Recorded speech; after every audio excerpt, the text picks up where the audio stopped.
We'll call the hearing to order, and good afternoon and welcome to the Joint Economic Committee's first hearing of 2018. This is my first hearing as chairman. As members know, I've worked with many of you before, and as you know, as Senator Klobuchar knows, being from Minnesota, I will be working hard where we work together as well. And in that spirit, I do look forward to working with Ranking Member Hinrich and Vice Chairman Lee, as well as the other members of the committee. I especially want to extend a very warm welcome to our newest member, Representative Karen Handel from the state of Georgia, who is with us.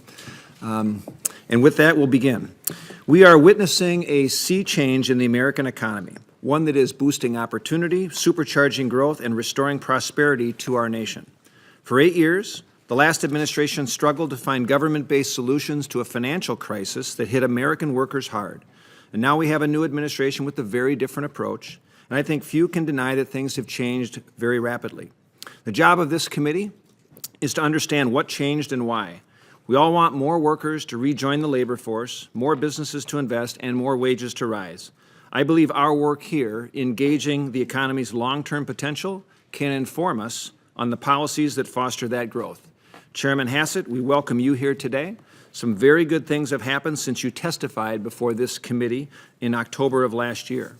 We have passed historic tax reform legislation, the Tax Cuts and Jobs Act, and the response of businesses has been overwhelmingly positive, exceeding expectations. Consumer confidence is up. Americans are seeing more take-home pay.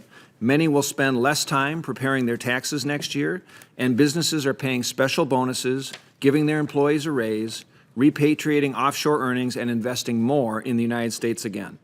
The unemployment rate is 4.1%, the lowest since the year 2000, and the number of new unemployment claims is the lowest since 1969. Regulatory reform is cutting back on market-choking regulations and is encouraging the private sector and contributing to the surge in business optimism since November 2016, especially for small businesses. Economic growth in each quarter of last year substantially exceeded growth of the corresponding quarter the year before, reaching as high as 3.2% in the third quarter, a number that the last administration had led us to not to expect to happen again. We are in a better place every day as this economy has moved upwards, and it is not because government fixed it. It's because government finally allowed the American people to fix it.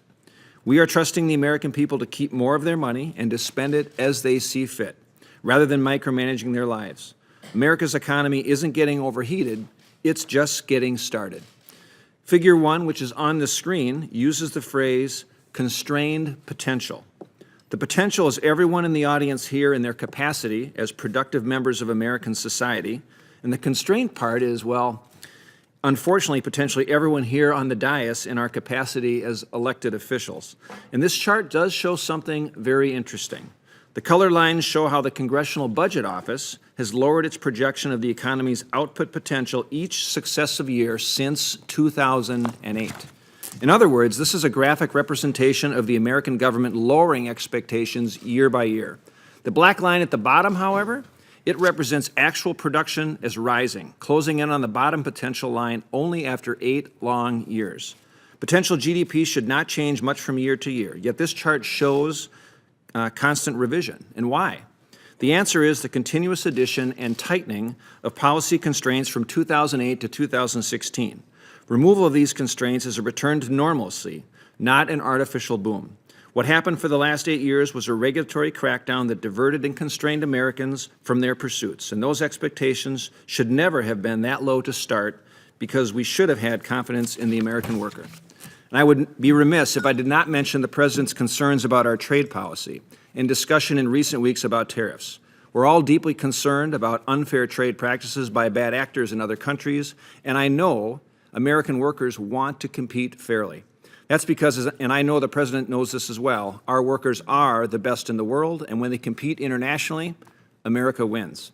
I look forward to hearing from you, Chairman Hassett, how these tariffs might be crafted so they address specific distortions caused by unfair trade practices and how we are going to avoid these tariffs simply becoming a tax increase on consumers and American manufacturers.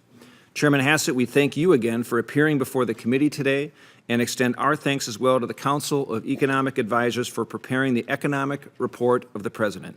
I will now yield to Ranking Member Hinrich for his opening statement. Thank you, Chairman. Before I get started, I want to welcome our new chairman, Chairman Paulson. We've known each other for a few years now, and I'm really looking forward to working with him this year. Chairman Hassett, thank you for being here today to discuss the economic report of the President and the state of the economy. And I wish I were as optimistic as the chairman about the policies put in place since you came before this committee in October.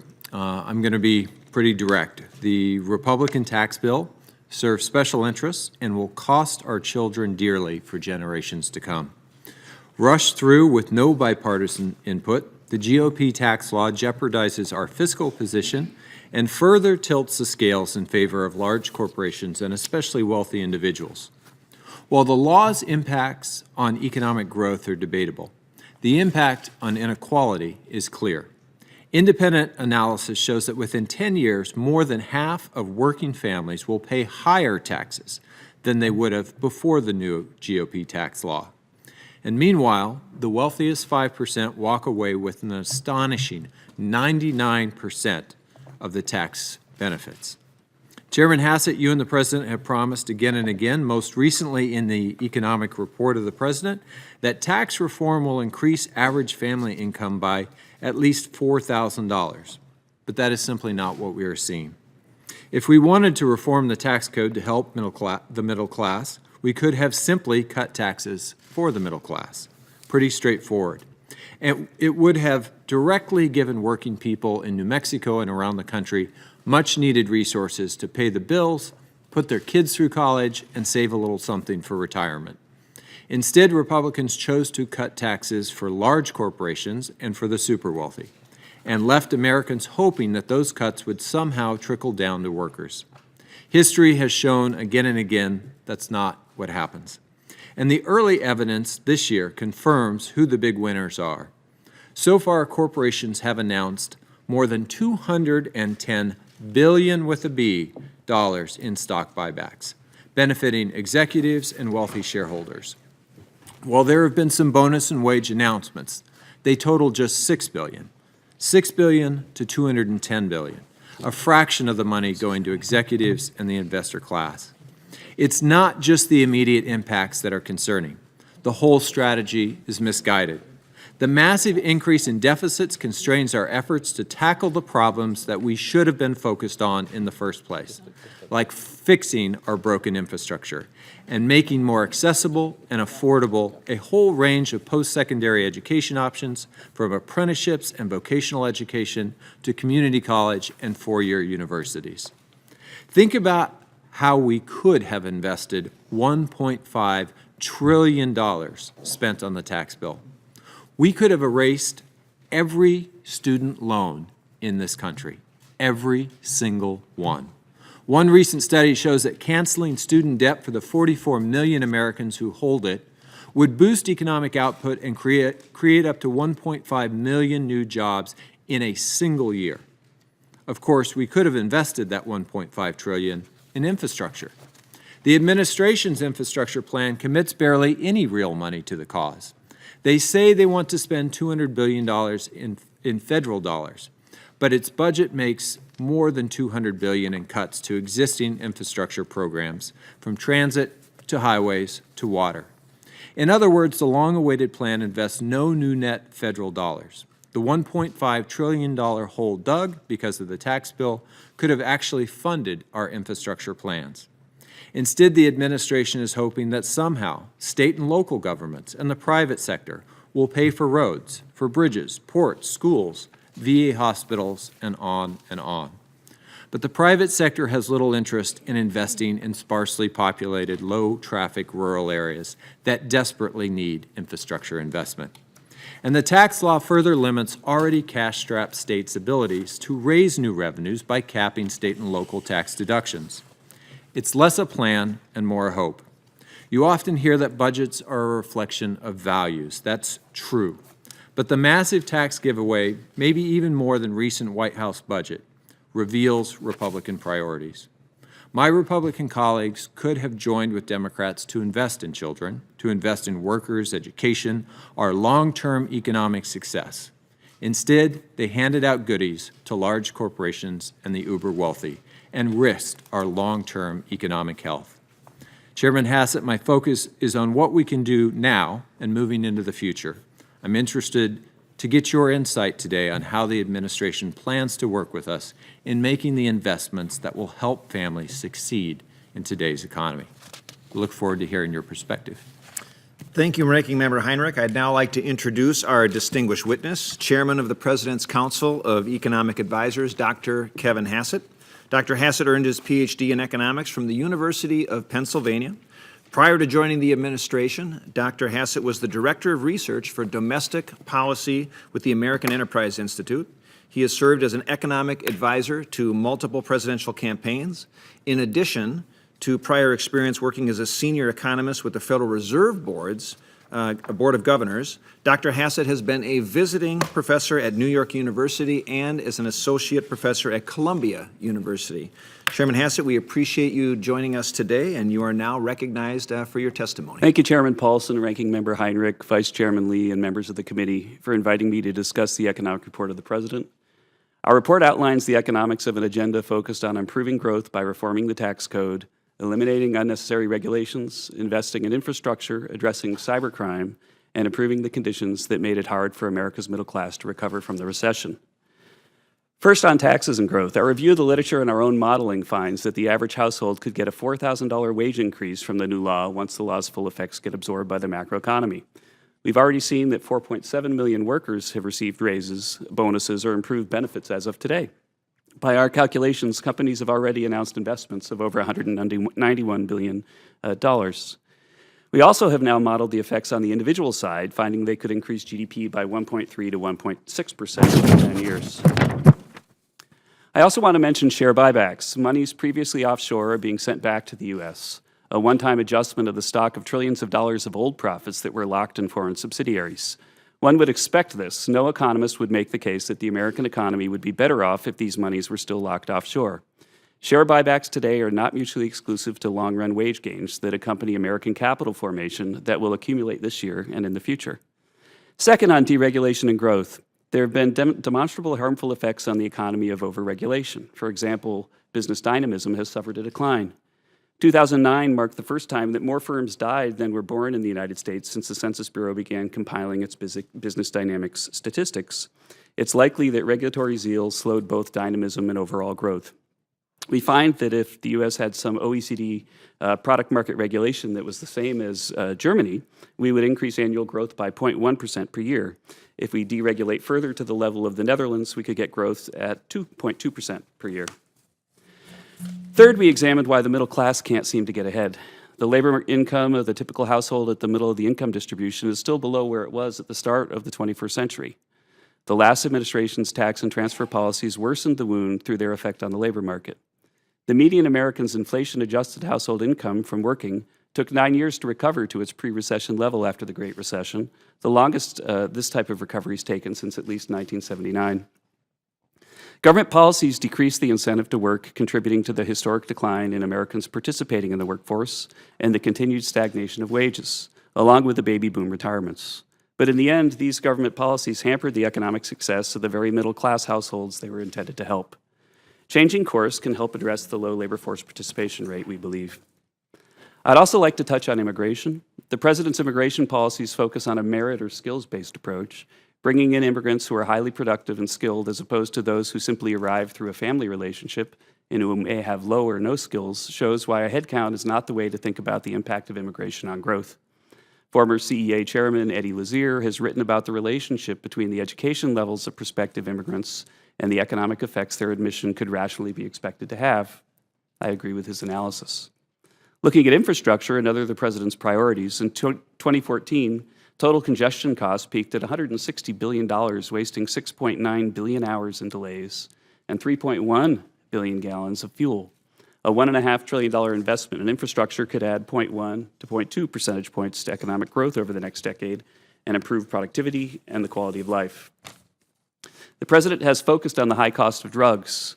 Among members of the OECD, Americans pay more than 70% of patented biopharmaceutical profits that fund drug innovation. This is very asymmetric. There are also several factors that affect health and healthcare costs, such as smoking, obesity, and opioid abuse, which have contributed to the decline of American life expectancy for the second year in a row. We also looked at economic policy issues on the horizon, like cyber, as we were charged to do in the 46 Employment Act, Mr. Chairman. Our analysis finds that malicious cyber attacks inflicted over $100 billion of damage on our economy in 2016, on top of the threat this poses to our national security. There's a market failure that leads private firms, which we document in the economic report, many of which face risks correlated with one another, to invest less in cybersecurity than would be economically optimal, and to not report crimes that are targeted towards them. And perhaps the topic of the day, which I know that we'll go into more in the question and answer period, trade. Trade has been beneficial, for sure, but it's left some American communities worse off. The administration is seeking to improve America's position with respect to international trade. Other countries at times violate market principles and distort the functioning of global markets. American firms face higher barriers to selling their products abroad and fewer barriers to selling their own products here in the United States than their peer firms in the group of high-income G20 countries. For example, let's just look at cars. We put a 2.5% tariff on our imports into the U.S., and for countries that we have free trade deals with, it's even 0. Whereas China puts a 25% tariff on our cars that we ship to China, and even the EU puts a 10% tariff on cars that we try to sell into the EU. Brazil puts 35% tariffs on U.S. cars. Or look at monitors. We have a 2% tariff on monitors. China has a 24.5% tariff, and the EU has a 14% tariff on our monitors. There are lots and lots of examples of these asymmetries that we document in the economic report, and I think that that's why the President is right when he emphasizes that our trade deals need to level the playing field. I'd like to conclude with the overall economic outlook. 2017 growth in real gross domestic product exceeded expectations and increased to 2.5%, up from 1.8% during the 4 quarters of 2016. We're the first administration, I would add, to miss the forecasts in their first year low in many years. The unemployment rate has fallen to 4.1%, the lowest since 2000. Now, our baseline forecast is that we'll have 2.2% growth through 2028, but if all of the President's policies are enacted, the policy-inclusive forecast is that we'll have real GDP growth of about 3% a year, although it's less than that in the second 5 years. So we're conservative relative to previous administrations that on average have had a median forecast of 3.1%. And as I've testified before, I believe in the importance of transparency about the forecasting methods. And I know that as we begin our conversation about the economic report, that we'll have plenty of points that we disagree about. But I hope you will agree that we've got a very transparent report, that we describe the model that we use to do the baseline. We describe how we get from the baseline to 3% with lots and lots of chapters on economic policies that review economic literatures with something like 60 pages of references and give you a range of the balance of the predictions from the literature. With that, I know that there's a long, long history of this committee and the Council of Economic Advisors working together, and I'm pleased that I also have a personal history with this committee that goes back, more than a decade, and I look forward to taking questions from so many of my friends and acquaintances. Thank you, Mr. Chairman. Thank you, Chairman Hassett. And now we'll be in the questioning period, and just remind members to keep their questions to 5 minutes. Chairman Hassett, the Tax Cuts and Jobs Act is the most important economic legislation that we've seen enacted in years. By lowering the corporate, pass-through, and individual rates, we have created a more even-handed, simple, and pro-growth tax system. Can you give a little bit of an expansion or talk a little bit more about some of the improvements that you believe this legislation is actually bringing to our economy? Yeah, and thank you very much for that question, and it in part allows me to address comments made by Mr. Hinrich. That I think that as an economist, as I model the tax bill that we just looked at, I think of there being a corporate side and an individual side, and I know the individual side contains small businesses and so on too. But on the corporate side, we got the rate from 35%, which was the highest rate in the developed world, down to 21%.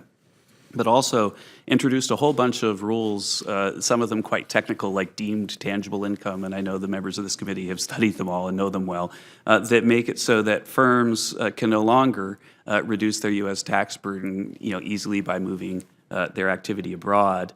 An example that I find really stunning that I studied extensively before, as we were debating the tax bill, is that if you and I, Chairman Paulson, had a company that made, say, hockey pucks, because you're from Minnesota, then if we'd been making hockey pucks in the U.S. forever and ever, then what we could do is we could say, hey, let's start making hockey pucks under the old code in Ireland. And then what we would do is we would make our hockey pucks in Ireland and then sell them to the parent in the U.S. And say we sell a hockey puck for $10. We would pay our Irish sub $11 for the hockey puck. The U.S. parent would post a loss. There'd be massive profits in Ireland, not taxed by the U.S. And then we would take that loss and carry it back and get a refund on our past taxes from the Paulson Hassett hockey pucks. And so we had created this world where we were subsidizing with tax refunds the offshoring of jobs.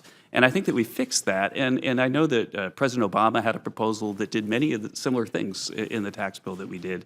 On the individual side, that's the majority of the cost of the tax bill.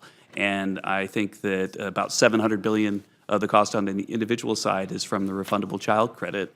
And I, as an economist, can say that, we can disagree a lot about redistribution, perhaps, and, what the top marginal rate should be and so on. But I think we all agree that our society should equalize opportunity. And I think that the refundable child credit was a very costly thing in the bill, but that it is one of the things that's really targeted towards the best way to address opportunity, and that's to get money to families with kids. Chairman Hassett, let me also talk to you a little bit about free trade and tariffs, which are issues that have now dominated the discussion here on Capitol Hill since the President's remarks just last week on possible Section 232 action. Like many of my colleagues, I'm concerned about the proposed tariffs on both steel and aluminum. I do believe that if these tariffs are implemented with a broad brush, it will have the potential to backfire and cost us jobs at home, force consumers to pay higher prices for goods, and ultimately hurt our economy. Can you talk a little bit about the direct negative effects of these proposed 232 tariffs, as well as the possible downstream effects that could occur depending on how the international community reacts? Should these tariffs be applied to all steel and aluminum imports? Mr. Chairman, you know that my solemn job as the chairman of the Council of Economic Advisors is to provide the president with objective advice about the economics of his decisions. And I can assure you that I take that responsibility extremely seriously, and that we do that. If we're going to analyze these actions that have been in the news over the last week or so, of course, still in development. There's discussion about how to treat Canada and Mexico. That's an ongoing discussion. But looking back at the academic literature, then President Bush had steel tariffs that I think the academic literature agreed was a big positive for the steel industry, and then caused some harm to downstream steel-using industries. I could say that the 232 is a national security matter. I'm not a national security expert. But even if you were to take those relatively small net costs to society from the analysis of the Bush steel approach, then it would be easy to envision national security benefits that would exceed those costs. And more importantly, though, I think, let's think again about cars. So we have a 2.5% tariff on European cars shipped into the U.S. They charge a 10% tariff on our cars going over to Europe. That kind of asymmetry is something that has been the focus of, I think, every trade representative that I've ever known trying to fix it, and they failed. President Trump is very, very serious when he says that he's a free trader and that he's pursuing symmetry and reciprocity. And, I think that taking strong action is a good way to start negotiations and to try to move other countries towards a more free trade equilibrium. That if we could succeed at doing that, then the benefits of that for us and for the global economy could be enormous.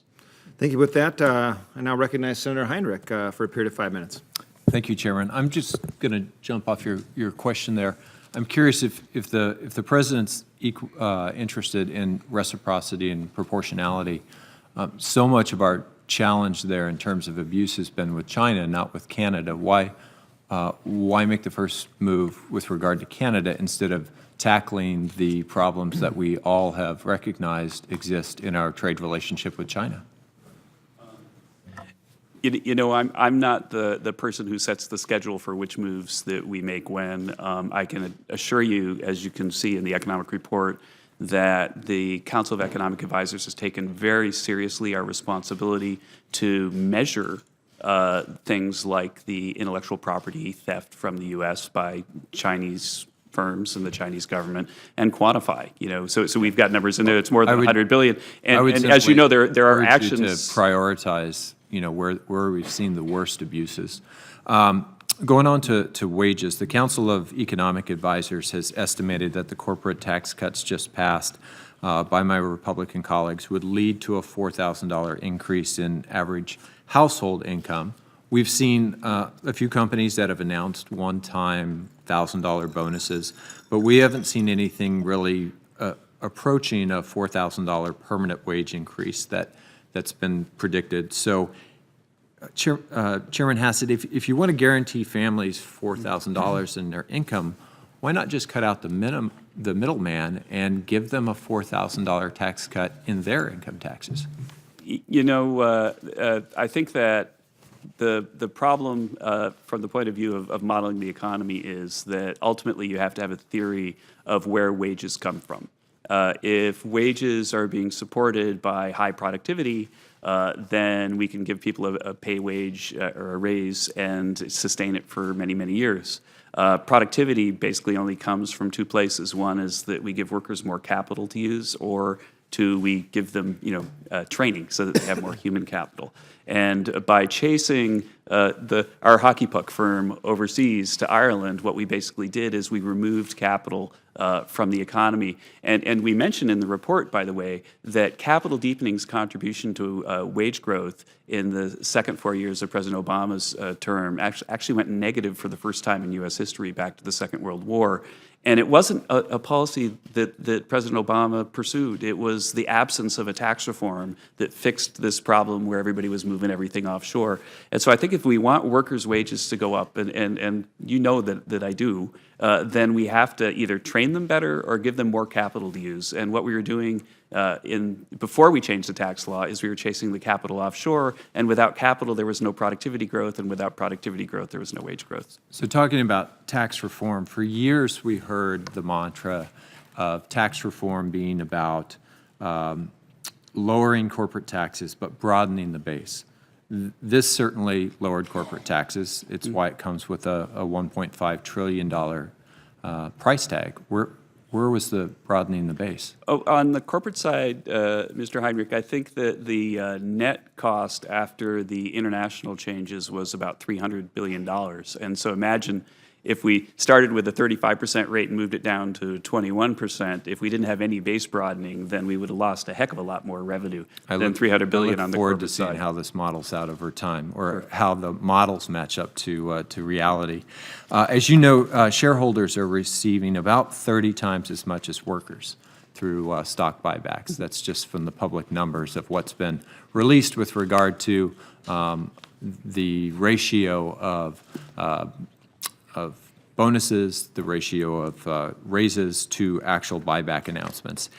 Is there anything the administration is planning to do to encourage that corporations use more of this new windfall to build that capital in their workers? Yeah, thank you very much for that question, because this is a very, very important thing to have clear in all of our minds.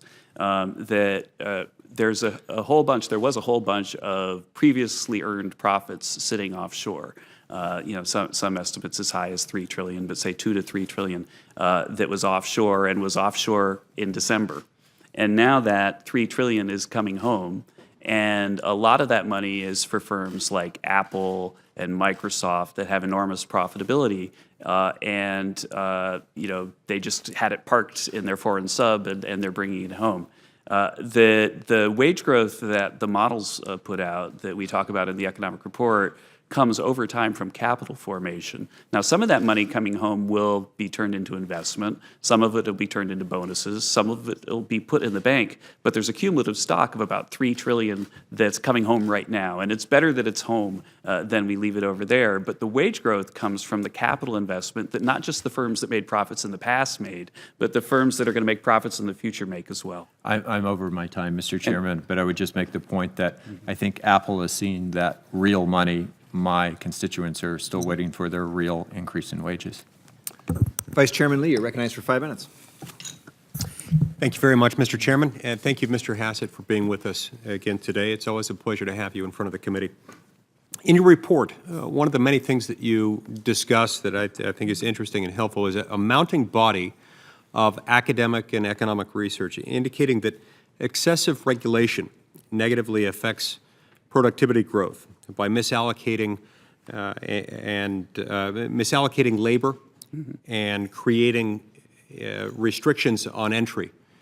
These are things that weigh heavily on the economy. When I first started following this a couple of decades ago, the drain on the economy was about $300 billion annually. It's up to $2 trillion annually now. So this has not simply grown with inflation.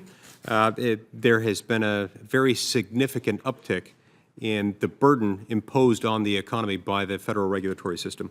The administration has made some significant strides to roll back ineffective, duplicative, and intrusive, otherwise excessively burdensome regulations. In fact, Director Mulvaney has announced that OIRA accomplished a staggering ratio of 22 regulations removed or rescinded for every new one promulgated, which I think is a fantastic development and one that I hope will continue throughout this administration and moving forward into the future. Shrinking the regulatory footprint of our federal government and encouraging agencies to spend their more money wisely is something I've long cared a lot about, and it's something I've focused on ever since I came to the Senate over 7 years ago. In the 114th Congress, I introduced the regulatory budget bill that would have required the President to submit in his annual budget request an analysis of the cost of compliance with federal regulations that each agency is in charge of implementing and enforcing. And also to do that with regard to proposed regulations. My bill also would have prevented agencies from issuing certain guidance documents, setting out policies or interpretations of statutes, unless they had provided adequate notice and opportunity for comment as required under existing law. And it would have required the GAO to provide reports and estimates for specified regulations. So tell me, Mr. Hassett, how could improved agency-wide cost-benefit analysis help the economy to continue to grow? And how could it provide more opportunities for more business owners to invest in hiring new workers rather than in spending so many resources on complying with existing regulations? Thank you for the question, Mr. Lee. You know, I think that one of the surprising things for me about the movement in consumer and business sentiment last year was how quickly it went up really, really fast and enormously, even though it wasn't even clear that the tax bill would pass and so on. And digging around, I understood better than I have in the past, because I'm not a regulatory economist, how regulations squash innovation and entrepreneurship. And one of the main problems is that when you have new regulations, then firms have to sort of stop what they're doing and hire a bunch of lawyers and engineers to figure out how are we going to comply with this new regulation. And it can be really quite costly. One estimate from Doug Holt-Seekon's think tank suggested that there were literally millions and millions of man hours that were saved last year because people weren't looking at all these new regulations and figuring out what to do. But old regulations, firms figure out how to deal with them. But then it becomes kind of a barrier to entry. And so if you're a big, rich firm, then your guys figured out how to deal with the regulations. Somebody who might want to enter and compete with you has to navigate this really complicated thing where maybe there's 10 regulations in your space and half of them disagree with one another. And so I think the benefits from deregulation are clear. And regulations were growing. It's really hard to measure regulations, but I would say over the last decade, about 8% a year. In other words, faster than the economy. And so if you're wondering why people were depressed about the future of the regulatory costs that they might be facing, it was because there were so many more regulations. Now, of course, many regulations are important and are good, and we want clean air and clean water, and so we have to expose them, as you say, to cost-benefit analysis. But they're not cost-free, and the cost that they impose, as you point out, some regulation is appropriate and indeed necessary, but it is not as if those regulatory costs can simply be deemed to be borne by big, wealthy corporations. Mm-hmm.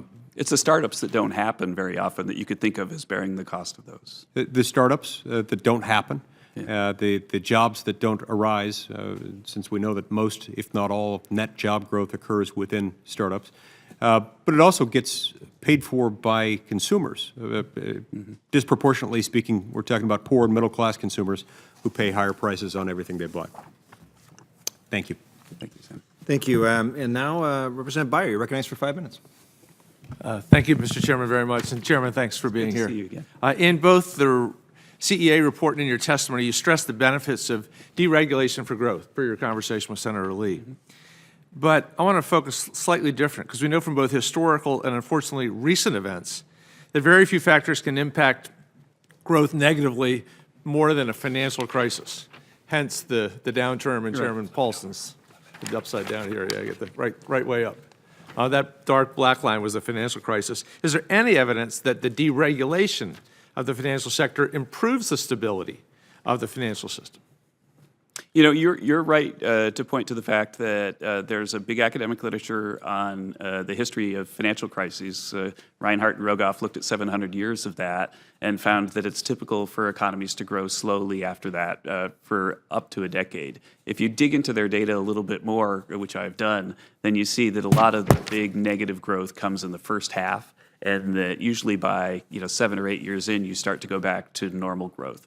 That didn't happen in the U.S., and we have to look at the causes for why growth started to disappoint, and we didn't, go back to the, old normal. And I think that one of the factors is, and this is something that I think there's bipartisan support for, is that our financial regulations made it a little bit too hard on community banks. Community banks, there are a lot of community bank closures, and the community banks tend to be the ones that are financing the entrepreneurship and so on. And so I think that financial regulation to preserve stability is important to avoid the next financial crisis. But after we've done it, it's important to study the costs and benefits of those regulations. And again, I think that there is very much bipartisan support for the current measures to try to help the community banks. Okay, good. We talked a lot about buybacks already. And it's increasingly clear that firms are using, as Senator Hinrich said, almost 30 to 1. And I confess, massive stock buybacks weren't part of the administration's messaging on this tax cut bill. I appreciate your notion that it's better to have the $30 trillion home. But if it's not being used for R&D, and it's not being used for investment, and it's not being used for worker things, and in fact, I think mostly what we see is that they're used to artificially inflate the value of the shares, both by competing for share price and restricting the number of shares. And the person that helps the most are the CEOs whose pay plans are based on stock price and overall market value. Aren't we really in trouble here? And great leap of faith that somehow putting a lot more money into share buybacks is going to lead to greater wage growth.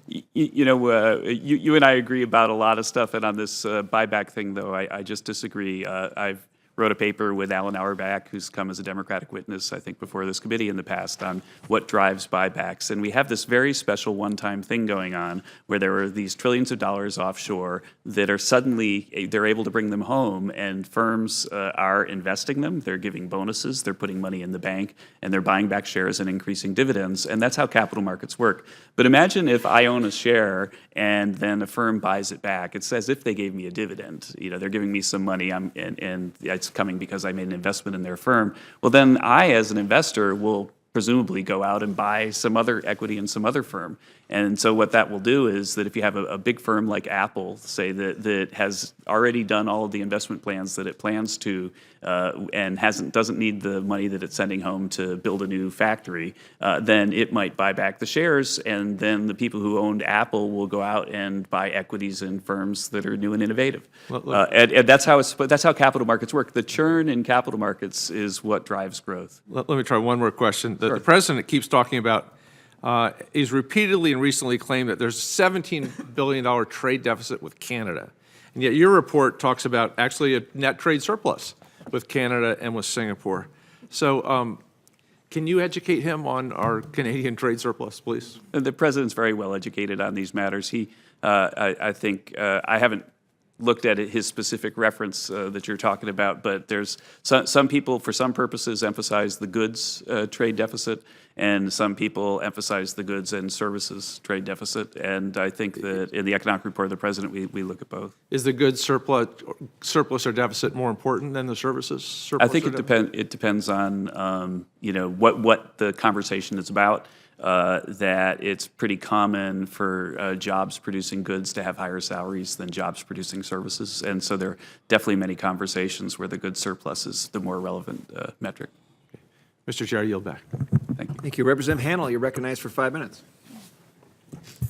Thank you very much, Mr. Chairman, and thank you, Chairman Hassett, for being here. I'd like to go back to the tax cuts bill, if possible, because I think I need to get some clarity from you. And I hear the critics saying that the lower tax rates are going to disproportionately benefit the most wealthy earners out there. Yet, what I hear in my district, in the 6th District of Georgia, is something quite different.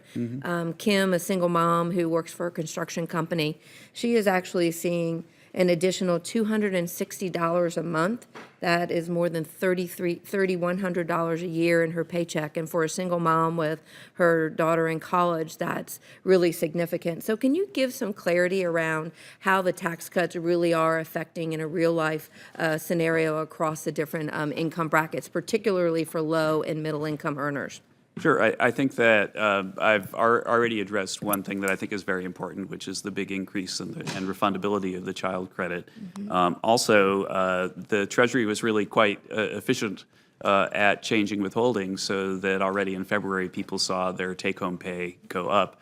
The individual side of the tax cuts affected almost every taxpayer, or many of them. And I think one reason why the polling about the tax cuts changed so much in February and March is that people began to see what's real money to them.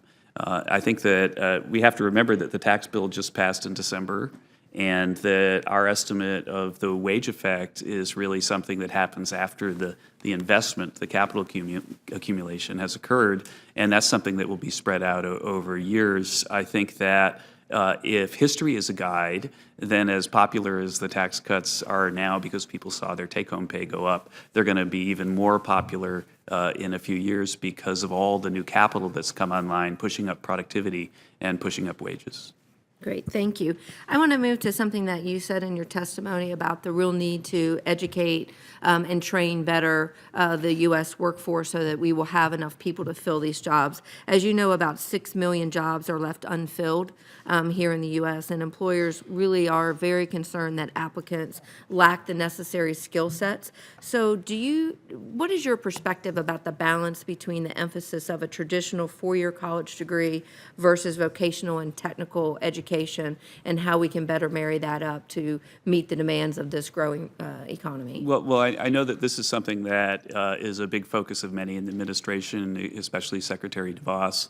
And I think that as an economist, then what I would always side with, markets should speak and people should choose the professions that they want to do, and that we should help them finance their investments in human capital, but that we shouldn't pick winners and losers. And I think that you might choose to have a low-paying job because it's something that you love, and that one of the beauties of America is that we don't assign people to this or to that. But I think that our education policy could do a much better job at helping people acquire specific technical skills. And there are ways that one could think of to help encourage that by making more monies available for such investments. Okay, great, thank you. Let me move very quickly to the debt and get your quick thoughts about the impact of the pro-growth policies in the Tax Cuts and Jobs bill to help us be on a better fiscal footing.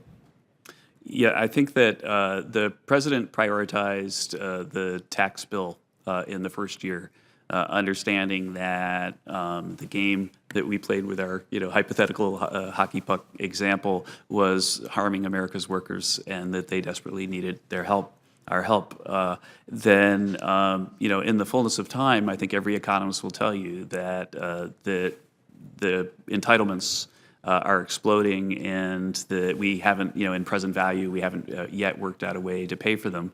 I, in my prior life, even testified before this committee on fiscal consolidation and the potential growth benefits of that. But I think that the president and the team were right to prioritize the tax bill because we had this gaping wound that was harming American workers that we had to fix. All right, thank you so much, Mr. Chairman. I yield back. Thank you. Senator Klobuchar, recognized for 5 minutes. Thank you very much, and congratulations, Mr. Chairman, and welcome, Mr. Chairman. I wanted to follow up on the last questions from the Congresswoman. We have a relatively low unemployment rate in our state, in Minnesota, and the economic report shows that even with overall low rates across the country, the prime age male participation rate remains still lower. But the Federal Reserve noted earlier this year that there was a shortage of qualified workers across job sectors, particularly in manufacturing. Last year, 68% of our manufacturers in Minnesota said they were having trouble finding workers. And I know you just responded that it would be good to try to encourage different education programs to do that, so we have people going into these areas. But could you comment on that lower number with men, and then what you think we should do about it? Sure.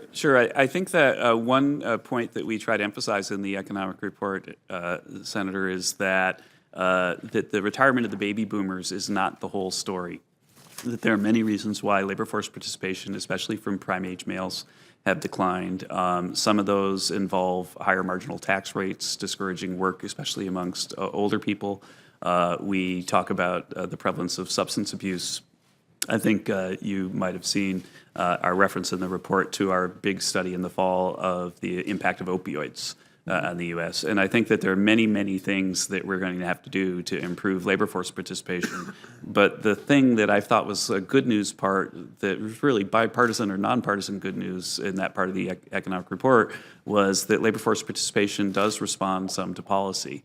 And so when we see potential GDP estimates that we're sort of doomed for low growth for a really long time, they often come from the fact that the decline in labor force participation is expected to continue. And we in the economic report highlight a number of things that we think we can do to help with that. And I'm not trying to filibuster you, I promise. We're used to that in the Senate. But I think that Okay. the biggest thing that will do that is just the wage increases. Okay. If they happen the way we say, then that'll draw people back into the labor force. If they do, yes. On the opioid side, I just hope I was there when the president signed the order, and Senator Portman and White House and a few others and I have introduced this CARA bill, and I just hope that the administration gets behind some of these solutions. Senator Manchin has an idea of funding treatment with a per milligram tax. We've got the, on opioids, we have issues with prescription drug monitoring and other things, so that would be helpful, so we get action in addition to the report. And we have all hands on deck on this, Okay, I promise. good, okay. Then a second topic I want to focus on was just immigration reform. As again, I look at this low unemployment rate. The administration's decision to end DACA has created tremendous uncertainty for dreamers and working in states across our nation. One recent study estimated that ending this policy would cost the country over $400 billion over the next 10 years. I was part of the Common Sense Caucus group that came up with what we thought was a solution. I would prefer just to pass the DREAM Act, get this done, and then we would not have the economic impact of having all of these hundreds of thousands of kids have to leave, 97% of them whom work or are in school. Could you talk about the economic repercussions of losing this part of our workforce? Well, Senator, as you know, my job is to objectively advise the White House on the economics of things, and I know that there's an ongoing negotiation There right is, now, but and there's I'm still, not but a there's still participant in it. economic hard facts That's right. about dreamers holding jobs or in school.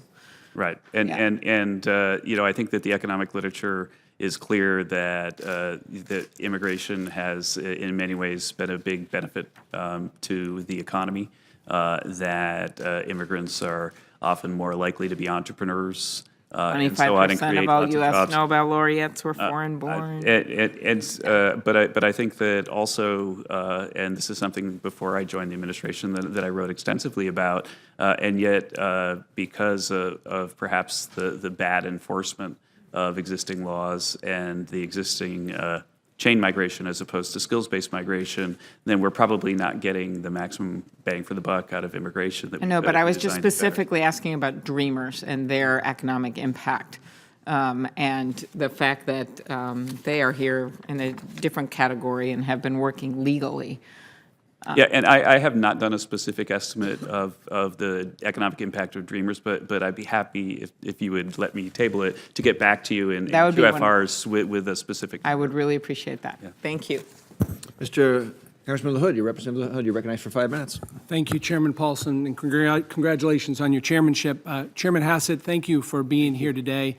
I think you bring a valuable voice to this administration when it comes to the free enterprise system, the support of capital markets for free trade.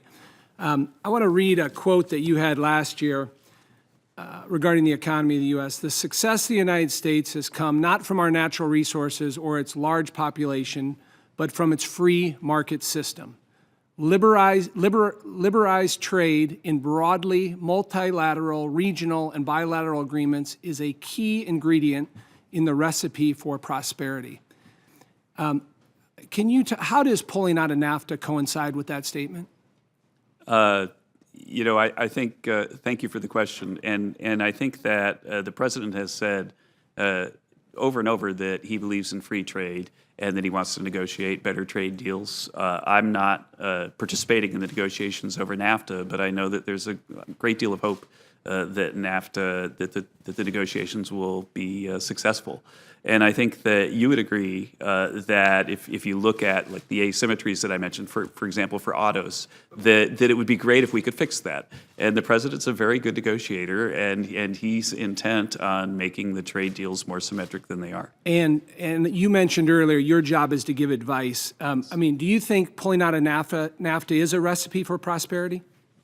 I think that there are a lot of benefits that can be had from improving the symmetry of the treatment of all of our, we have about the lowest, almost the lowest tariffs and non-tariff barriers on earth, and our trading partners very often do not. And it would benefit American workers and also the global economy if people would just move towards American policies. If they copied our policies, it would be a much better economy, and I think you would agree with that.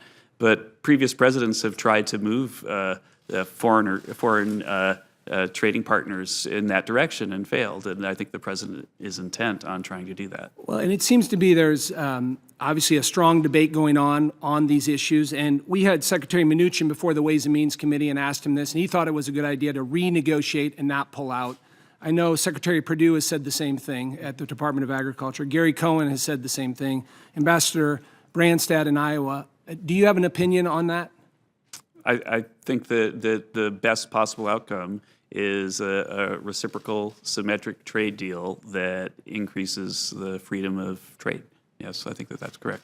And then you mentioned earlier in your statement about the president supports free trade.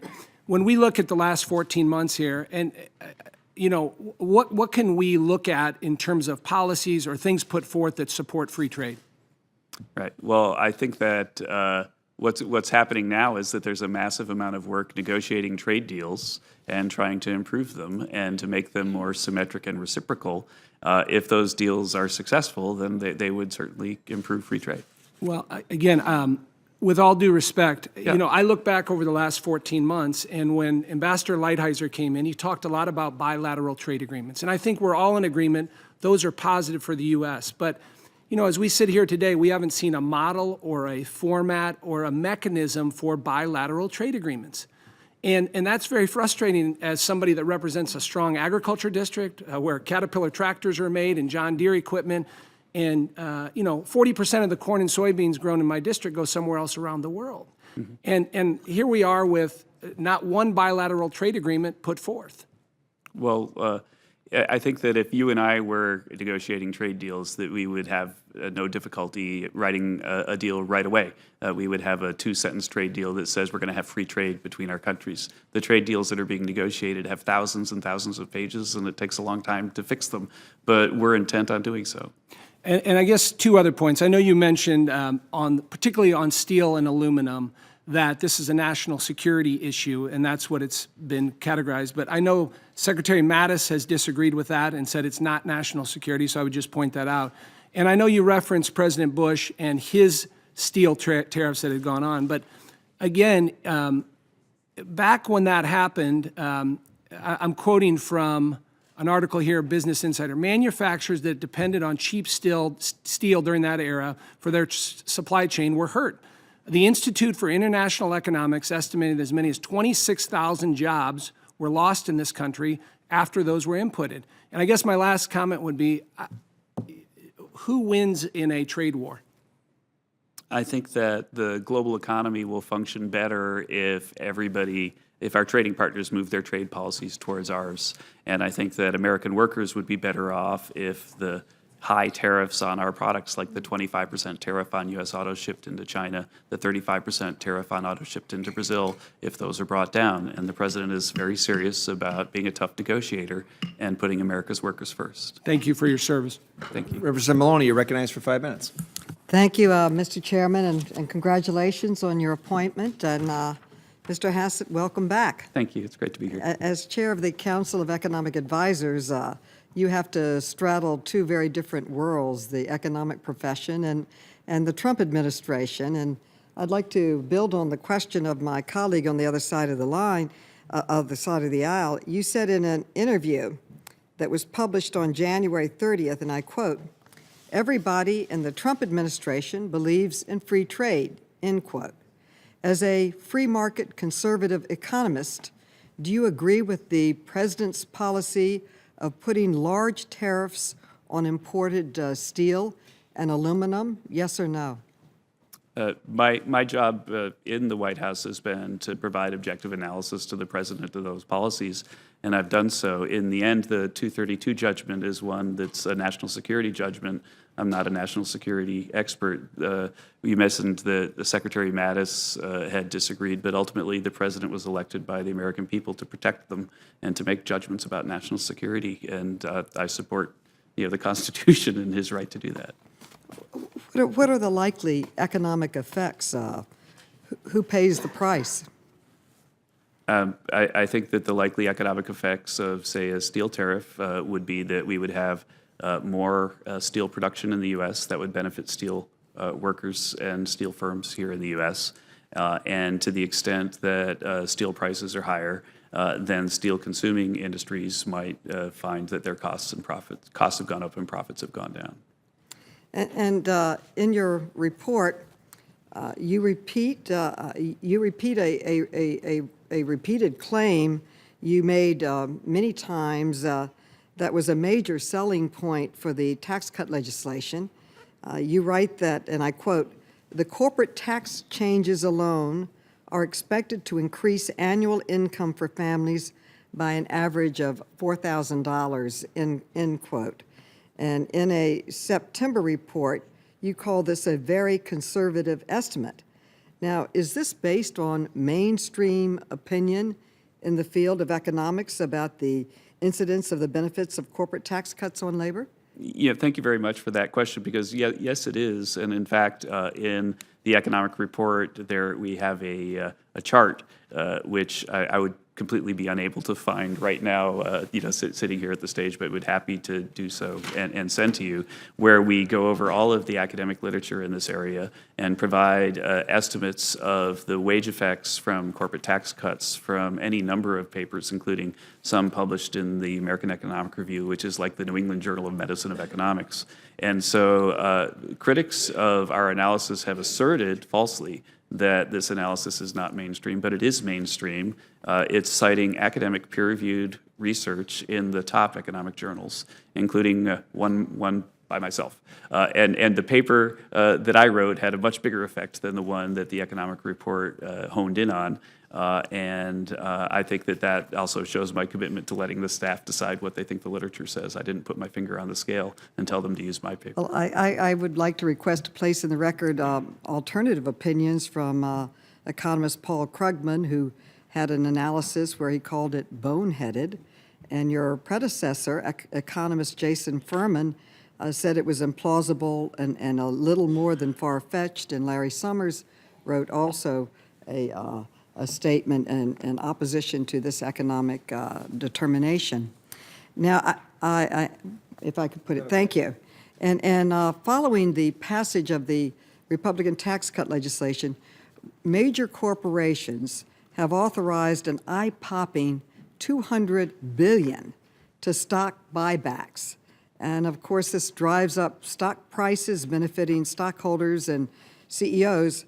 But how does this $200 billion figure compare to the total amount of wages and bonuses you believe are a result of the tax cut?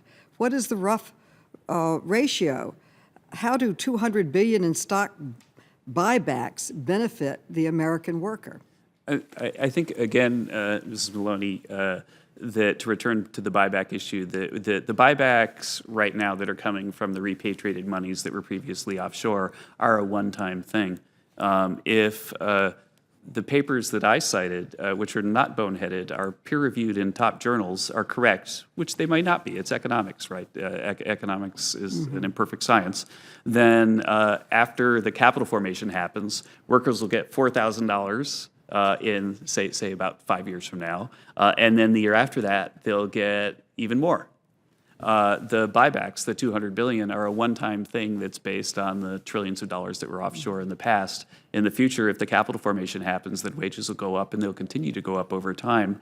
And again, in a question for the record, I'd be happy to run through some calculations to show you what the present value of those wage increases might be and how they would relate to these buybacks. But I can assure you that it's going to be many, many times the value of the buybacks.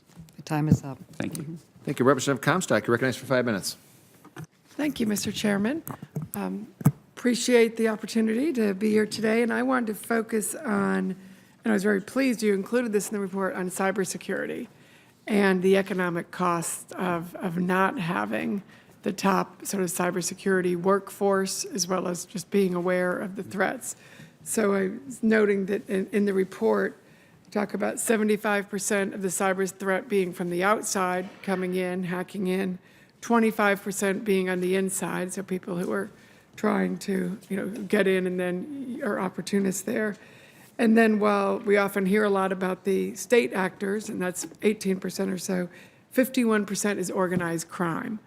So the report indicates that the government can create education programs to ensure a pipeline of domestic employees for the cybersecurity workforce. Could you address some of the things we're doing there, and do we need to maybe have some,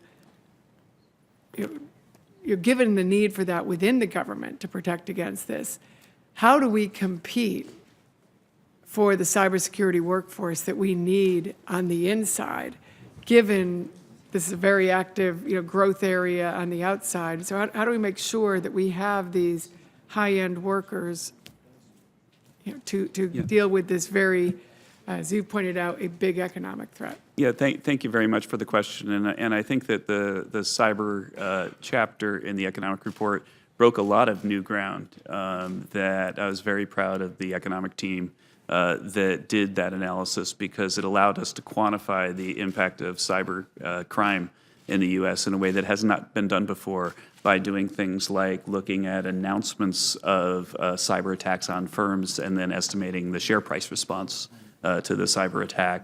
And I think that the economic report of the president serves a useful function for policymakers like yourselves when we provide analysis that quantifies things and helps you understand the stakes. And I think that I was surprised to see that the costs of cybercrime annually to the U.S. are north of $100 billion. I was astonished to see that the cost of opioid abuse to the U.S. is north of $500 billion a year. These are extremely pressing problems. Some of the solutions will involve training cybersecurity professionals, but other solutions certainly are the topic of future discussion and research.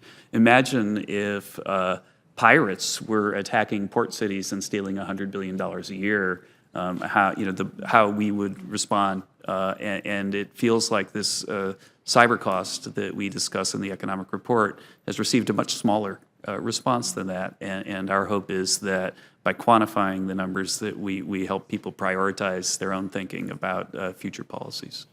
Thank you.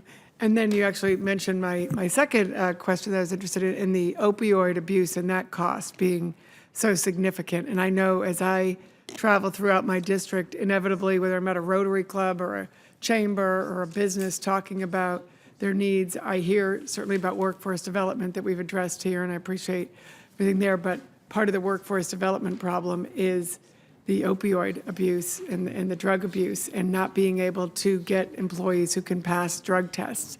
So, if you might address that on some of the best ways that we can deal with this economic threat. I mean, obviously, we have task forces, we're working on this a lot, but maybe if you can just highlight the intersection of all the problems that's created by that on the economic side. Right. I think that so far in the economic report, what we've done on opioid abuse is dig deeply into quantifying the problem. There's an ongoing effort, I know, on the Hill, but also in the White House, that's a massive effort to come up with solutions. On a personal level, I can say that my hometown, Greenfield, Massachusetts, was the feature of one of those Anthony Bourdain on the road shows. And he was talking about how such a beautiful town could be a center of opioid abuse, where there was a massive amount of suffering and death because of it. This is very personal for me, and I can assure you that there are going to be focused solutions to the problem rolled out this year by a big task force that's working on this at the White House. Great, thank you. And I really appreciate on both of those fronts that you have incorporated that and put them on the economic costs, because I think it's very important for us to be incorporating into our thinking. Thank you, Mrs. Comstock. Representative Adams, you're recognized for 5 minutes. Thank you, Mr. Chairman, and thank you, Chairman Hassett, for Thank being you. here.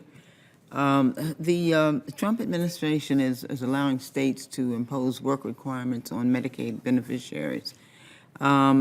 Once again, in my opinion, we're not showing a lot of support for our low-income citizens, assuming that they're not working and they're not working by choice.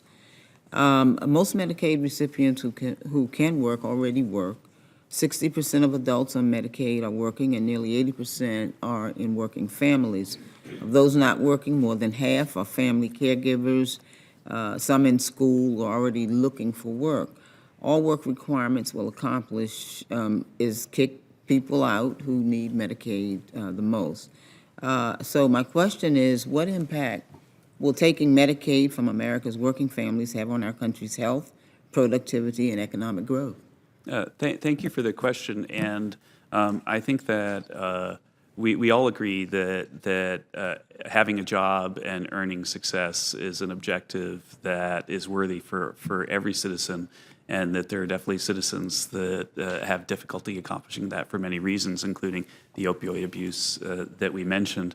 I have not reviewed the literature on the impact of work requirements on job labor force participation, but would be happy to do a technical analysis for you in a response. I think in the economic report of the President chapter on health, we talk a lot about a focus of economic policy and thinking on health, and how we might not have done the best job of doing that, and that in recent years, for example, in the U.S., that mortality has increased, the lifespan, the expected lifespan has gone down. We've become less healthy, I think, mostly because of the opioid abuse.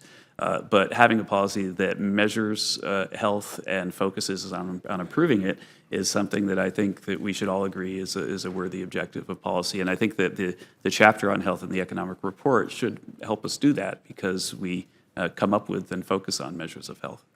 There have been some evaluations of programs that impose work requirements on welfare recipients, and they found that, for example, within 5 years, employment among recipients not subject to work requirements was the same as or higher than employment among recipients subject to work requirements in nearly all of the programs that were evaluated. So I'll be happy to share some information with you as well.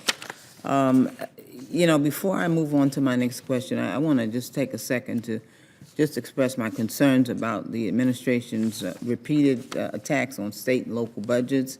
First, the GOP tax scam handicaps states and local budgets. I'm a former member of the North Carolina House, so I understand when things are passed down, we call them unfunded mandates, but budgets that drastically reduce the state and local tax deduction. Then we have these work requirements and so forth. So the administration is, in my opinion, hurting our working families, but making our state and local governments pay for that. One thing I want to ask in terms of African American unemployment, and I heard the President say at the State of the Union that African-American unemployment rose to 7.7, one of the largest increases in years. So what specific policies, first of all, I've got to tell you that over the past few years, the largest increases in African-American unemployment, we can see that, but what specific policies is the President considering to address regarding the rise in African-American unemployment? And it has risen. In the last month, that's right. There was a reversal of an enormous amount of progress that had been made over the past couple of years.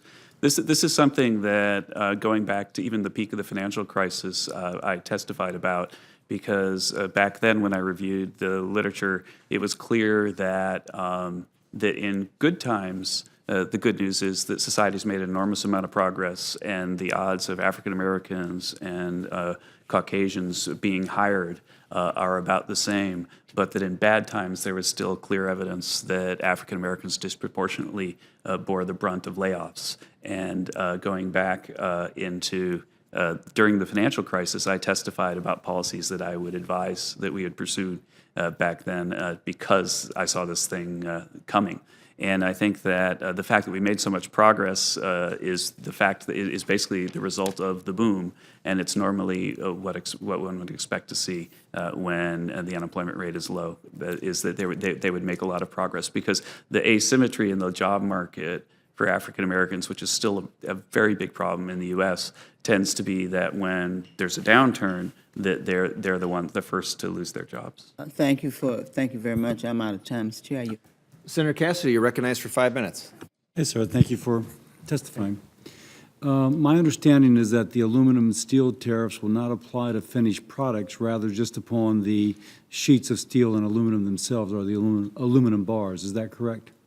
As far as I know on that, Dr. Cassidy, that everything is still being finalized. I've not read the final order on that, and so I would have to get back to you on it. I think that it'll all be visible shortly, but it's not something that specific topic is not something that I've been briefed on.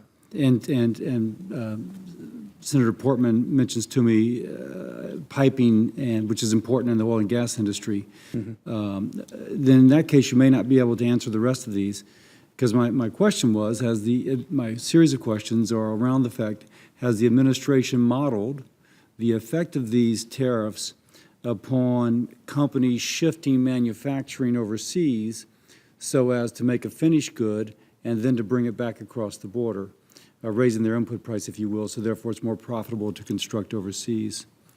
Do you know if they are modeling that?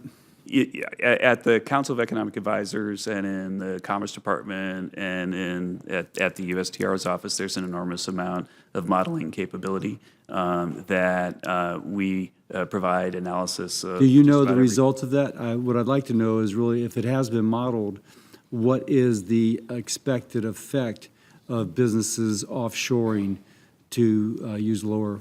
I am not aware of the CEA staff having modeled the offshoring part. We've modeled the impact on the steel industry.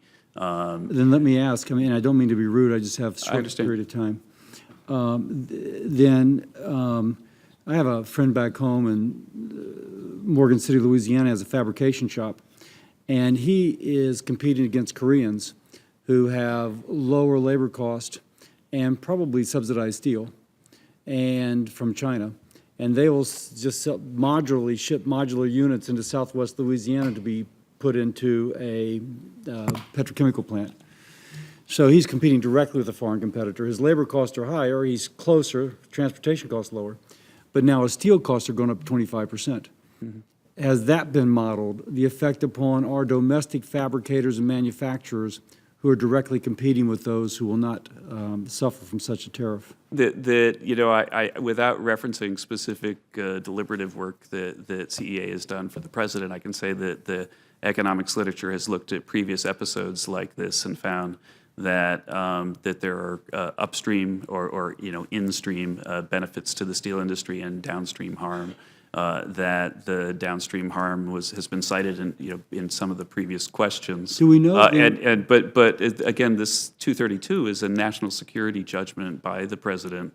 I accept that. And That's again, right. the earlier it was commented that General Mattis suggests it's not the case, and that we actually have adequate domestic steel production for our defense industry, should we ever have to, have a problem like that. But I'm also, you mentioned the previous effect. I'm told that when George W. Bush put in such a tariff, that another effect was that dock workers around the nation, in New Orleans, Port of New Orleans, by tonnage, a major product shipped is steel. And I was told that when George W. Bush put his tariffs in, that there were just loss of employment in our ports, specifically the Port of New Orleans is the one I'm most familiar with. Can you comment on that? Is that something? I could get back to you on that. I certainly have read the literature. Gary Huffbauer is an economist who worked on the Bush steel tariffs and has some published papers. But the specific question of dock workers and the experience back then is not something that I've studied, but it would take me just a moment. I'd be happy to get back to you. And then you mentioned that there was upstream benefit for the steel workers and then downstream benefit for many others. If you could reflect on when George W. Bush did this, the net effect upon employment in the United States, was it positive or negative? Were more jobs created because of the tariff or more jobs lost from downstream effect? The academic literature found very small net negative effects back then. And, I would say that if we were going to do a full economic analysis of this, we would, I'm not a national security expert, and so how it affects national security is not something I've studied or necessarily could quantify. But I think that we should also recognize that American workers in just about every industry are disadvantaged by the broad asymmetries that we highlight in the economic report of the president, where, again, if we try to sell a car into Europe, they charge a 10% tariff. And if we try to sell a car into China, they charge a 25% tariff. And if we can envision a world where our trade negotiators can do a better job negotiating reciprocal trade deals, then the benefit from that reciprocity would be enormous for American workers and much bigger than any of the net negative costs that would come from, say, the Huffbauer paper. I'm out of time, but it would be nice if that were, and I don't mean to be offensive when I say this, more than conjecture, but actually been modeled. And some of the stuff I'm listing, it seems like it should be modeled before something so broad is put in place. I thank you very much. I yield back. Thank you, Dr. Senator Hassett, you're recognized for 5 minutes. Well, thank you, Chairman Polson, and thank you, Chairman Hassett, for being here this afternoon. Mr. Hassett, your report highlights the importance of training and retraining efforts to ensure that workers have the opportunity to gain skills and earn a living wage. We also know that the effectiveness of these kinds of programs is imperative to employer success as they look to fill positions with qualified workers. In New Hampshire and around the country, we often see that the individuals most in need of these kinds of programs face a number of additional barriers to success, like accessing child care, transportation, and mental health supports. In February, I introduced the Gateways to Career Act. It would address this challenge by supporting individuals engaged in career pathway programs. Grants created in this bill would support workforce partnerships like those between community colleges and state workforce development boards by removing these types of barriers for students and in turn help individuals earn industry-recognized credentials. As you promote workforce training programs to help individuals upskill, do you think it's important that we address how to help students overcome these kind of barriers? I very much, and apologize that I haven't in advance studied the Gateway proposal, but I very much look forward to reading it and giving you, a detailed analysis of it. I can say that since we finished the economic report, and it gives me something of an appreciation for childbirth. This is a very big effort in a very short amount of time. Be careful about saying that to a woman, but yeah, but as we, yes, I know. But I think that one thing that we've focused a lot of staff time on lately is studying these training issues and focusing on increasing labor force participation in communities that are most at risk, including prisoners, Okay. and so on. And so I very much look forward to studying the Gateways to Career Paths proposal and comparing it to what we've been learning in our work over the last few weeks. I'd love to work with you on that. I also have another bill that I want to bring to your attention because you also get at one of these issues in your report. You mentioned in your report that the number of young people starting businesses is down, which is something I've been hearing about in my state of New Hampshire. Many times these young adults have large amounts of student loan debt standing in their way from starting a new business, and at times from accessing capital that's already a challenge for new businesses to acquire. So the first bill I introduced in the Senate was the Reigniting Opportunity for Innovators Act, or the ROI Act. It would pause student loan interest and payments for entrepreneurs at the start of their businesses, and in cases where the business is started in a distressed area, allow for some cancellation. Would you agree that relieving the burden of student loan debt would help to encourage young entrepreneurs to start new businesses? I think that you're correct to focus on this problem, that the fact that the millennials are the least entrepreneurial generation that we've ever measured is a policy challenge that we need to take seriously, because ultimately, if we don't have entrepreneurs driving the economy forward, then what kind of economy are we going to have 20, 30 years from now? In that literature, it's certainly hypothetically possible that one reason why is that people are capital starved, more capital starved because of student debt. Right. It's not something I'm aware. I haven't read a paper that has connected the two, but it's certainly economically sensible that if you're capital starved because of high student debt, you'd be less likely to start a business. Yeah, I'd be happy to introduce you to some of the students I've talked with who are studying business, want to start their own businesses, and then faced with the student debt they have. We used to say to people, go into business early, you don't have a mortgage yet, right? But if you have student debt at the level of a mortgage, you can't. I want to touch on one last thing that Representative Comstock talked about, and certainly you've talked about in terms of the economic impact of the opioid epidemic. I come from a state that has about the third highest mortality rate from this epidemic, and today over 100 Americans will die from a drug overdose, most of that from opioids. It is over a $500 billion economic impact in 2015. Nationally, in my home state of New Hampshire of 1.3 million people, it was a $2 billion economic impact in 2014. So when I heard you say the White House is undertaking a massive effort, I have to tell you that to my constituents and to me, we haven't seen it. We saw a president's commission on the opioid epidemic come up with recommendations that every governor in the United States is working on already through recommendations they developed through the National Governors Association. We don't need a task force to reinvent the wheel here.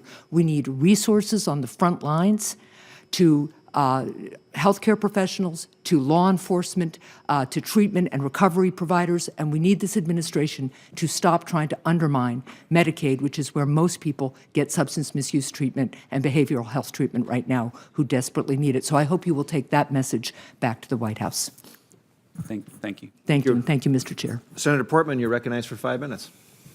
Thank you, Mr. Chairman. So much to ask you, Kevin, and thank you for being here and for your willingness to step up and serve in this capacity. On the tax bill, I know you talked a little about that in the economic report and your projections on growth. 2 questions. One, there's concern about the deficit that might be created, and we had to use, as you know, an economic growth number of 1.9%. That's the Congressional Budget Office official average over the next 10 years. And the one way to look at it is say if you had 0.4% more growth than the 1.9%, then you'd have enough revenue coming in because you get about $2.7 trillion for every 1 point of economic growth. What's your projection on economic growth and specifically, and then more generally, how do you think the tax bill will end up in terms of its impact on the deficit?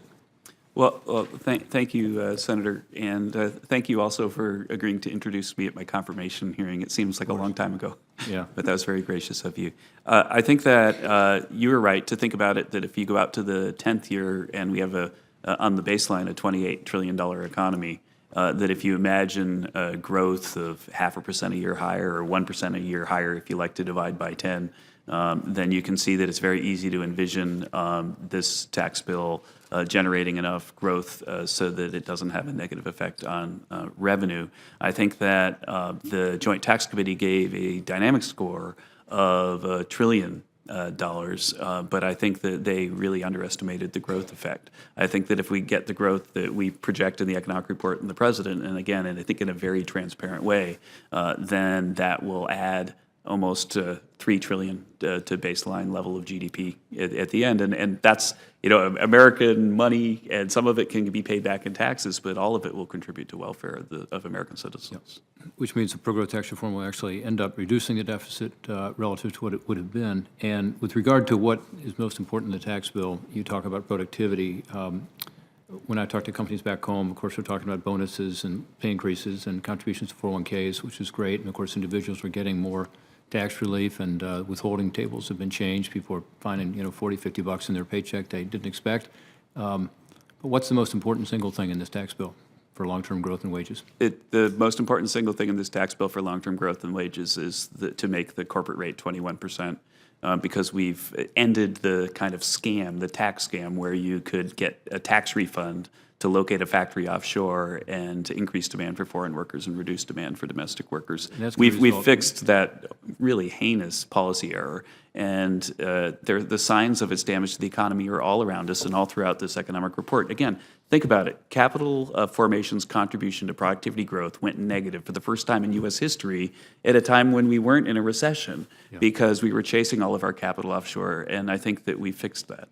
Yeah, and that will result in more investment, which results in higher productivity, which results in higher wages. And to me, that's the most exciting part of this bill. And we have yet to see all the benefits of that, and won't for many years. But it ultimately will make the biggest difference for my constituents, I believe. With regard to opioids, we've talked a lot about it today. I focused a lot on this notion that we don't really have 4.1% unemployment, as good as that sounds. We'll know what the new numbers are on Friday. And they're probably going to be good for the month of February again. We're seeing good economic growth. But if you go back to the labor force participation rate before the Great Recession, the unemployment number today would be 8.9%. Sure. Think about that. People are shocked to think about, really, we're living in kind of a 9% unemployment environment, even though we say it's closer to 4%. And who are these people who are outside of the workforce?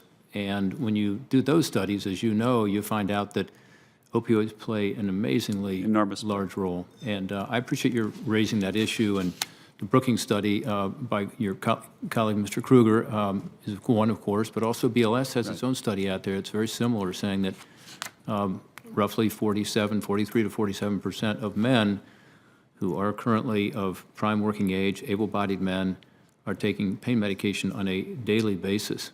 And his conclusion is that about 31% of those people who are out of the workforce is directly related to opioids, based on his further questions on whether it's a prescription drug or not. This is shocking to people. And we look at the economic impact in many ways, but one we have to look at is this lack of opportunity for access to a workforce that we desperately need. Do you agree with that? Yeah, I agree with that. And you mentioned or Alan Kruger, who was my predecessor as the chairman of the Council of Economic Advisors. I've spoken at length with Dr. Kruger, Professor Kruger, about his study. It's filled with really interesting food for thought and helpful insights that will help us address this problem as we move forward.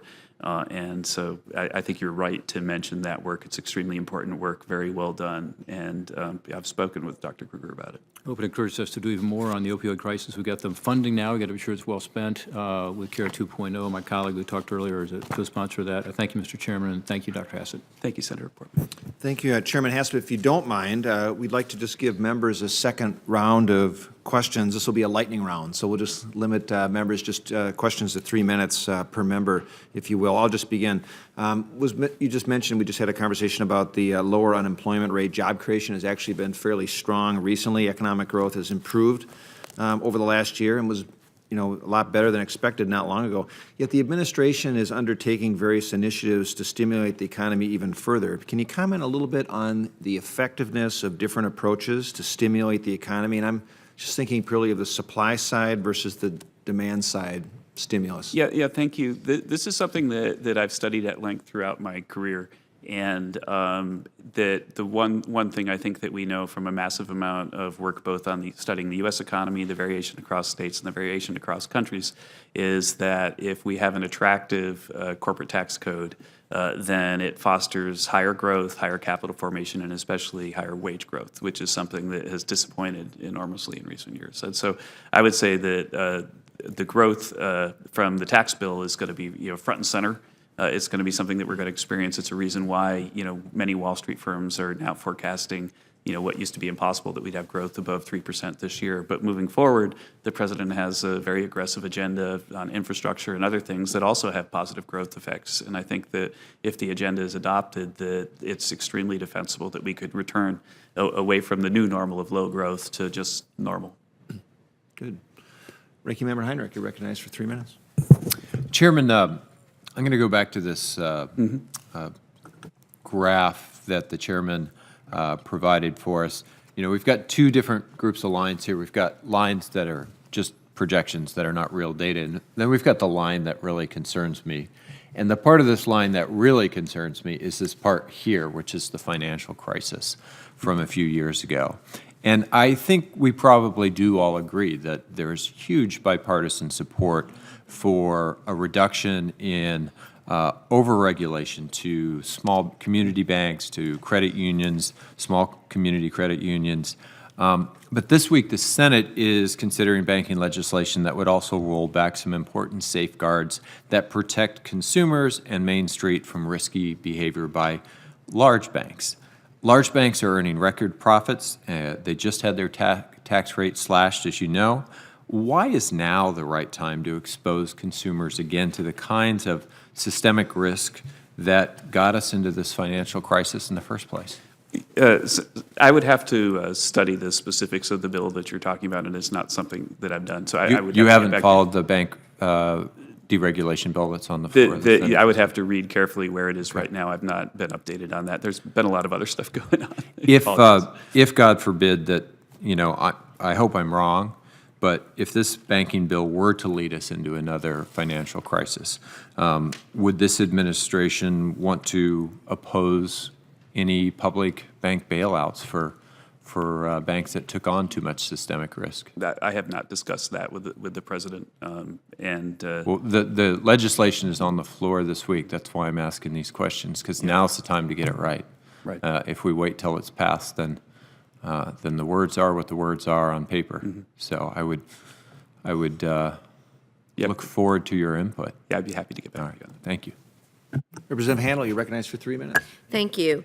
I want to touch on infrastructure since we haven't really heard from you on that.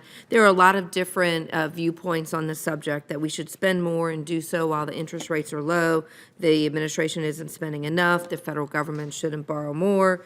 It's no longer the right time with near full unemployment. So can you share with us your thoughts and give us some clarity to the debate and what you recommend and what your thinking is on how we should move forward on infrastructure funding? Right, and thank you for that, because we have a big chapter on infrastructure here, Yes. and the president has a very ambitious plan. And I think that we haven't been able in the U.S. to attract much private capital into the infrastructure space, in part because of the obstruction of government regulation and the fact that it can take, as the president has emphasized, up to 10 years to get a project approved. And I think that there are many things that we can do to draw more capital into the infrastructure space. Some of it is direct government spending, but some of it is also streamlining regulation and making it so that, if you could get approval, say, in 2 years, and if there was one government agency that was a single point of contact, then it'd be a lot easier to convince investors to invest in expanded infrastructure projects in the U.S. But right now, I think the regulatory and government policy uncertainty around those investments is so high that it's just very, very hard to get investors to decide to participate in such projects. Thank you. Thank you.